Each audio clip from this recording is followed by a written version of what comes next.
All right, guys, today we got something really neat for you. You might recognize this guy, Dan Schonek. We've known each other a long time. If that name sounds familiar, Schonek Composites. He makes carbon fiber and composite body parts for Mustangs and other stuff. Ford GTs, big in the Ford GT community. Raced Renegade for the longest time, so we go way back. But he came across something in Ford land that's basically unobtanium, right? Yeah. We call it unobtanium. And that is this right here, which is the Calliope engine, which I know nothing about. So we have the cylinder head here that Dan actually made, and he's going to take us through what this is all about, what it was originally used for, and what he's going to be using it for, along with some of this other cool Ford stuff that dates back to the 60s right here with some of the plugs and the molds. So Dan, welcome to the REVan channel. Thank you. What are we looking at? Okay, Calliope was probably started somewhere, I would think in the 66 era of time for Le Mans. Ford was needing to design a new engine to go racing, and they took a clean sheet of paper. This engine was never going to fit in a production car. It was for the Mark IV Ford GT, and they came up with a 3-valve cylinder head, 2 intake valves, 1 exhaust valve, all aluminum block, which they did cast the other FE stuff in aluminum for the GT40 race stuff. But this engine was very, very special because it had 2 camshafts with 24 push rods. It has a intake camshaft in the stock location of any Ford engine. And then it's got an exhaust camshaft that is 4.5 inches above the intake camshaft. And the push rods in the engine for the exhaust are actually flat on top of the engine, and they come through to actuate the rocker arms on a shaft. It's a pent roof design, 3-valve. So it's kind of a semi-hemi chamber, I guess they would call it, but they call it a pent roof. So it had a 1.8-inch exhaust valve, and it had 2 1.6 intake valves, which would equate to about as I'm told by Darren Morgan and a couple other people, that'd be equal to about a 235 intake valve. But the reason they did the 2 small valves was so they could flow a ton of air and have a small camshaft, so that way the engine would live for 24 or 48 hours or longer without lifter and valve train failure. Mainly, I suppose, the longevity of valve springs and everything else they were designing this engine around is why they did it. And the engine was dry deck, so there was no water holes on the deck of the block or the cylinder heads at all. On the block there was during casting, but they were filled in, and then the water entered the exit. Actually, the water exits the back of the cylinder head. There's 2 water pumps in the block, and the water exits the cylinder head here. It comes in the back of the block and the same hole on the back side, and has a U-shaped cast aluminum piece where the water would come in the back of the block. So it's also a total dry deck. The heads, because of their size, they weigh 65 pounds as cast. They're going to probably, a few pounds are going to shave off, but they're 65 pounds. They have 26 head bolts total. So this is a 4.9 bore space engine. MEL was 4.9 bore space. And then this engine was before the 429 460, which was also 4.9 bore space 385 series. Was the bottom end fresh architecture, or is it FE architecture? No, the bottom end, the only thing FE I've noticed on the block is like the oil filter adapter at the front of the block on the driver's side. That is the only thing FE on it. And the oil pan is very similar, and actually in the blueprints say FE Le Mans 427. Which it's very, very close to FE, but it's because of the block doesn't have skirts like an FE block does. It actually has a sump for the rear main seal is actually notched out in the oil pan, where it is not in the FE engine. The FE, because of the deep skirts, the pan was flat. So, but the timing cover shares all the same components in the timing cover, the gears at the bottom for the dry sump as 427 Le Mans. But the engine is really 385 series. The bell housing is big block Ford 385 series with a dip in between the 2 upper bolts for the camshaft plate for the exhaust camshaft. And everything in the motor is specific to Calliope, but besides maybe the crankshaft. The crankshaft could possibly be shared from the MEL 429 460 because they were 4.9 bore space, but I don't know yet. We haven't got that far. So this whole project started because you came across the blueprints of the engine and decided to actually build one. So you're building it basically completely from scratch, correct? Yeah, actually, I seen images posted of the engine at a Ford show, and they've been all over the internet for many years. And I fell in love with the engine, and then through some research and Jay Cushman, I found out that the tooling existed for the engine, not the blueprints. I didn't even know the blueprints existed till later on in life. And so just when you say the tooling, explain what you mean. so I was told that the block tooling and the cylinder head tooling to cast the block and the cylinder heads existed. And they came from Holman and Moody back in 1980-ish, when Holman and Moody had an auction and sold everything out. Holman and Moody acquired the stuff. Ford gave everything to Holman and Moody when Ford pulled the plug in 1967. Holman and Moody was pretty much awarded everything racing related from Ford Racing, or from Ford, not Ford Racing back then, but whichever Ford would have called that. But Holman and Moody was awarded pretty much all and everything from all the racing programs when the plug was pulled.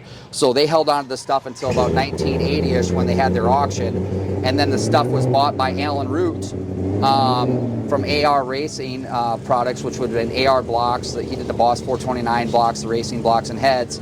And Alan had the stuff till about 96, and then it got sold to Art Francis from Blue Thunder, and then I bought it from Art in 2023. So, gotcha. So you started with nothing. I started with nothing. Yep, I found the tooling, and then I was still doing research. I heard the blueprints existed in California when the tooling was in California back in the early 80s, and I sent an email out to Nick Arias, because his dad was part of AR Racing. Art and Nick Arias' dad were partners, and I never got an email back. And then I found the blueprints, the actual blueprints, the whole package of them. It's 312 pages. I found those and got a hold of them so that we could turn the blueprints from the 60s into actual CAD, so we'd have the CAD on the whole engine. And that's being done by Greg Green out of Hawaii right now, and he's got a YouTube channel. It's called Chop Smitty, and Greg's been taking all the blueprints, and he's got the block, the timing cover, and the oil pan done right now.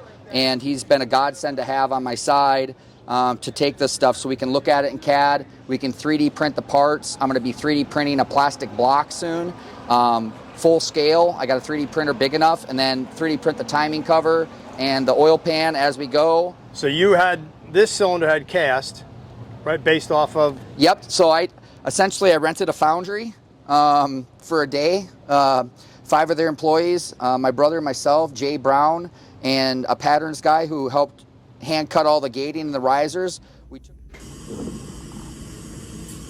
Here goes nothing. Fill them up first. God is shining down upon us. With a capital F. Real capital F. Yeah.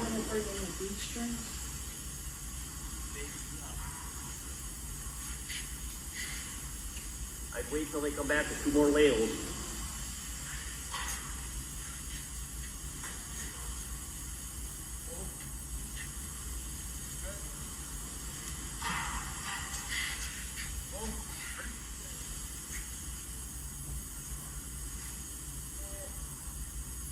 Oh, that's going slow.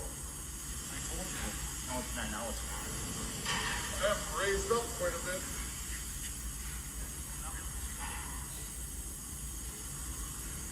Oh, I need more. All right, hold on. top of the right. Right there. A minute, 10 seconds. I think you missed it. I got 24 seconds. Okay, I must be getting too fast. But you know what? That's okay. That's not bad.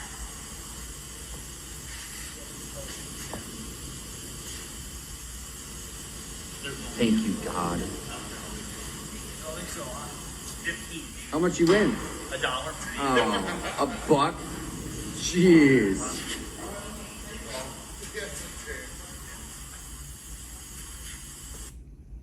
We took a guess at it. We got a pretty nice cylinder head out of it, and this is how we brought the aluminum into the cylinder head, into the cope and drag, and these were all just hand cut with a grinder in the sand. And we actually cast, besides a couple flaws that we have in the cylinder head. We actually cast 2 pretty nice cylinder heads in one day. So, Right, so if you've never, this is literally an as-cast raw. It looks raw because it's just no machining, but any aluminum cylinder head that's cast, you would never see it this way. Correct. It's already on your vehicle, or as you may buy it from Edelbrock. But any cast piece is going to basically have all this flashing on it. But this is unique because the intake runners for the IR manifold are built into the cylinder head, which is this right here. Can you explain that? yeah, so probably for complexity and to keep things simple with the engine, Ford decided to cast everything right into the cylinder head. And yeah, your individual throttle bodies are cast right in, and it has about the throat down in the port is about 2.2 inches round, and it goes down to where the intake valves are. It widens out to 4 inches at the very bottom of the port, right before the valves exit into the cylinder head. Oh, yeah, so you can see it here. Yeah, you can see in the casting what he's talking about is on this side and on this side. That is the port. I mean, that is a massive. Yeah, I mean, port. here's my big iPhone next to it. So yeah, it's Okay. huge. It's huge. Can you tilt the cylinder head up, like almost like at the 90 where it would sit on the Oh yes, so I could see like the angle. yes. Like So- turn it to the side. like that. Nope. Nope. Turn it to like Oh, long like ways. this. Yes, and then tilt it up. So that's kind of at 90 how it would sit Yes. on the car, and then you can see these would be part of the stacks, and it'd have a velocity stack. Now, I'm assuming you would drill this, and you Yeah. have the butterflies in here? Yes, correct. And I don't know how they did that back in the 60s to have a machine that would have been way out here to come in and bore all the way through that, but they did it. And then if you come here and see why this head is twisted, you can see how the push rod layout is. So here's your exhaust push rod coming straight off the lifter, and the exhaust push rod lays flat on top of the engine and enters right through where there will be a hole drilled here. So when you say flat, the push rods are horizontal this way? Yes, correct. Oh, wow. So Yep. the camshaft is like way up here. Correct. Camshaft is, yes, it's right, it's literally right here, and there's a valley tray that comes across. But the camshaft is, the secondary camshaft for the exhaust is that high in the engine. And Right. here are your 2 valve push rods for the intake camshaft, for the intake rockers, and they are in stock standard location. But that's, Okay. they run the one runs in between the other 2. And so the walls for the where the valve seats, they look very thin. Is that normal? Well, obviously there's no seats in there. Yeah, there's no seats, and they haven't been cut yet. So, you know, Okay. once all that gets done, that'll look totally different than what it does now. But, you know, like you said, as you're looking at this as cast, it looks very much different than it will once it's machined. Right. Oh, that is too cool. So, I mean, what's displacement are you going for, and what are you kind of thinking for power? Well, I'm going to leave the first motor I build. I'll definitely leave a standard displacement, which was, it was a 3/6 stroke crank, so it was very small, and they had a 4.340 bore, so it was 427 cubic inches. So it's definitely going to be a rev happy engine. Back in the day, it was said the motor made 630 horsepower at 6,300 RPMs in initial dyno testing, and I don't think they ever got it to go above that. I don't know if they didn't take it above that for specific reasons, or if they just went that far, and because of time restraints, they put it into a Can-Am car, and there's nobody alive really to find out any of those details of how it went. But speaking to everybody on the cylinder heads and how the cylinder heads are designed, everybody that's looked at the cylinder head says that if you were to look at a more modern sport bike or modern overhead cam engine, this is a cylinder head of an overhead cam engine, but it's got push rods. So clearly this thing was going to be something that probably made power to 8,000 RPM, 7,500, no problem. You know, Right. depending on cam technology back then. But, you know, this thing had to live for 24-hour racing. So the reason behind the dual intake valves was they could run smaller valve springs. They could run a smaller camshaft. It probably had, like a mod motor, it probably had a good amount of duration to keep the valves open, to get the air in. It's going to be very interesting to see what the heads flow. And it's going to be interesting to see the kind of power the thing makes. Yeah, look at the exhaust ports. Yeah, one thing really unique about it is the oval exhaust ports. And they say that there were some engineers back in the day that were designing, and the oval exhaust port thing was a thing. But it's got a very, very unique looking exhaust port. And it's, I think it's 2 5/8 of an inch wide. And it's 1.3 inches tall or so. Yeah, that is wild. So it'll be interesting to see how the exhaust ports do, Right. being designed and shaped the way they are. And like I said, until we get valves in it and can get it on a flow bench, we won't know that. It'll be a fun-shaped header coming off there. Yeah, that's for sure. yeah, for sure. Kind of like an oval deal, Yeah. down to a round tube, probably. Yep. Probably have some billet flanges made for it. Right. Oh, that is awesome. Well, Dan, I appreciate the look at this. Real quick, what else you got on the table here? This is some neat Okay, stuff. so this is some tooling also that came with the cylinder head stuff and the block stuff for Calliope that I got at the same time. And this was the original pattern that Buddy Bar would have used for Ford to cast the, this is, I think, the tunnel wedge, tunnel port FE intake manifold. So this would have been your Le Mans style intake manifold for the tunnel port racing engines.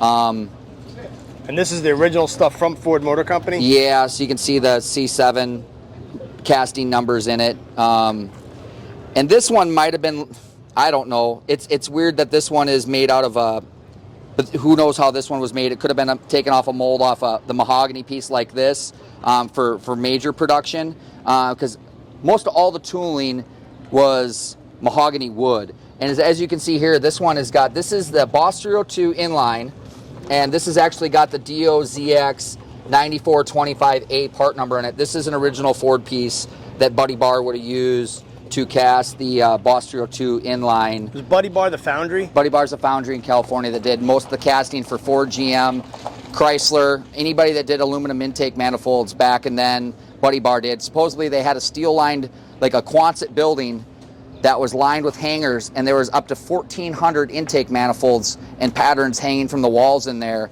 back in the day. Can we see the other side of that? That is wild.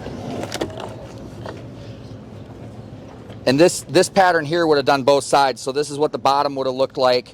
And it had a big box that it sat in. So they pulled the sand off the top first, and then they pulled the sand off the bottom, and it would have did a parting line and stuff where the water jackets and stuff were on it. And then they put those in a core box, and then they would have had some runner cores that would have got filled in there, and then they would have poured it full of aluminum and made the intake manifold. Dan, this is just like fantastic information. Like I said, unobtanium on something like that, a Ford cylinder head that's basically never been seen, and you're bringing it back to life. I know you are hands-on. You make all the composite stuff, big time in the Ford GT kind of circles as far as building all kinds of cars and stuff. You just got an S7 too, right? Yes, yep. So, and he showed me he's got an S7 engine that he picked up here at Carlisle. It was great running into you. And I look forward, if you don't mind, to us following along. I'm Yeah. sure everybody's going to want to see the progress on this. So as Dan makes progress, hopefully we can keep bringing you the content. He's up in Minnesota, I'm in Tampa, but we'll figure out a way to connect, because this is just so intriguing. And as always, we appreciate everybody checking out the REVan YouTube channel. Make sure you subscribe if you want to see more stuff like this. Please leave a comment, because we want to know what you have to say. Hit the like button. And Dan, thank you so much. Thank you. Have a great day out there, everybody, and we'll see you real soon.